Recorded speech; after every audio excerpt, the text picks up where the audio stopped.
آسمان کے فیصلے اور آسمان کی طرف سے آنے والی حالات یوں ہی نہیں آیا کرتے.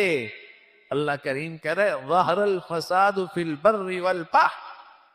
تم سمندروں اور دریاؤں میں بربادی کے نقشے دیکھو اور زمین کے اوپر اور خشکی پہ تم ہلاکت کے نقشے دیکھو. یہ یوں ہی نہیں آتے. بما کسبت ایدی الناس.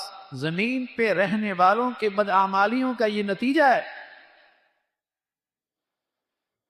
اللہ میاں یہ عذاب کیوں دیتا ہے؟ مسلمانوں پر بھی آتا ہے. اور میں لیذیقہم بعض الذی عملوا. ان کی بعض بدعمالیوں کی سزا اس لیے دیتا ہوں لعلہم یرجعون. شاید کہ لوٹ آئیں میری طرف. شاید کہ لوٹ آئے میری طرف کہ کھربوں سال کا کیریئر بن جائے, نم ختم ہونے والی زندگی سنور جائے, آج کے حالات سے سبق لے کر میرے قریب آ جائیں.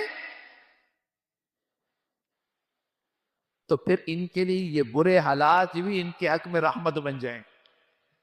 یہ رحمت بھی ان کے حق میں رحمت ہو جائے گی جہاں یہ اپنے اللہ کو راضی کرنے لگ جائیں اور اللہ کی طرف رجوع کر لیں کہ غلط ہوا.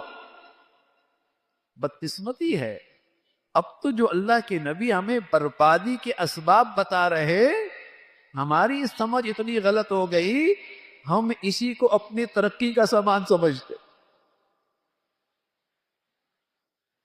یہ انڈسٹری چلے گی ناچ گانے کی تو قوم ترقی کرے گی.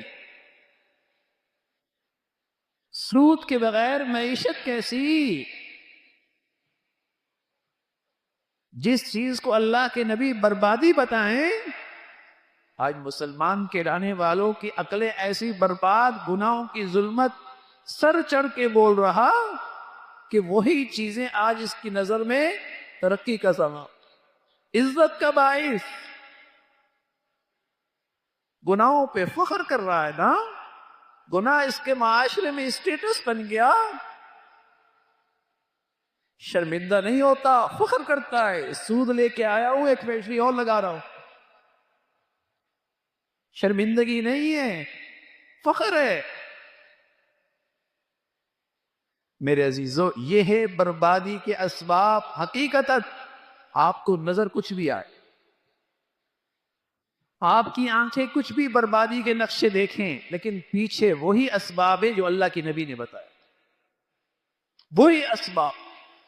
جب اللہ کی نافرمانی ہو, جب اس کو ناراض کریں گے, مسلمان کم سے کم اس دنیا میں اللہ کی نافرمانی کے ساتھ ترقی نہیں کر سکتے.